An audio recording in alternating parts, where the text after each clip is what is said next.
आमदार बाळाराम पाटील आपल्यासोबत आहेत। आज शेतकरी कामगार पक्षाचा मेळावा जो आहे तो पनवेलमध्ये पार पडतोय। मोठा उत्साह कार्यकर्त्यांमध्ये पाहायला मिळतोय। काय पहिल्यांदा त्याविषयी सांगा। या ठिकाणी शेतकरी कामगार पक्षाचा वर्धापन दिन सोहळा हा रायगडामधला एक अतिशय पारंपरिक उत्सव आहे आणि शेतकरी कामगार पक्षाच्या कार्यकर्त्याला वर्षभर पक्षाचं काम करण्यासाठी एक एनर्जी जी लागते ती या सोहळ्यातून मिळत असते।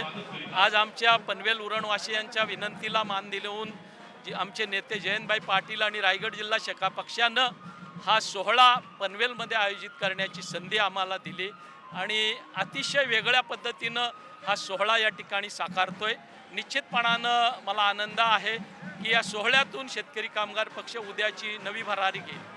एकेकाळी शेतकरी कामगार पक्षाची प्रचंड मोठी ताकद जी आहे ती सगळ्या या रायगड असेल कोकण पट्ट्यामध्ये पाहायला मिळत होती। मात्र आज काहीशी वाताहत झालेली आहे। इथून पुढचा आगामी वाटचाल कशी असेल? शेतकरी कामगार पक्ष हा कार्यकर्त्यांचा पक्ष आहे। नेते कुठंही गेले तरी कार्यकर्ता जात नाही, हे पनवेलमध्ये उरणमध्ये आपण अनुभवतोय। त्याच्यामुळे पुढची वाटचाल ही दमदार असेल।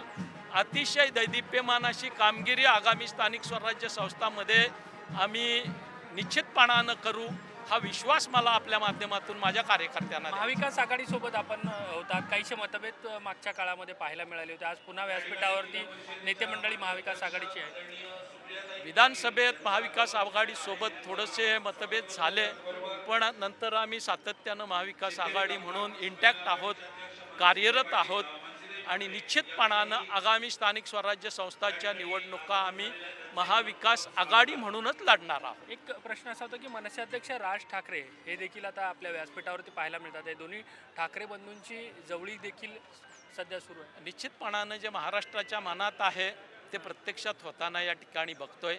निमित्त हिंदी सक्तीचं झालं आणि उद्धवजी आणि राजसाहेब या ठिकाणी एकत्र आलेले आहेत।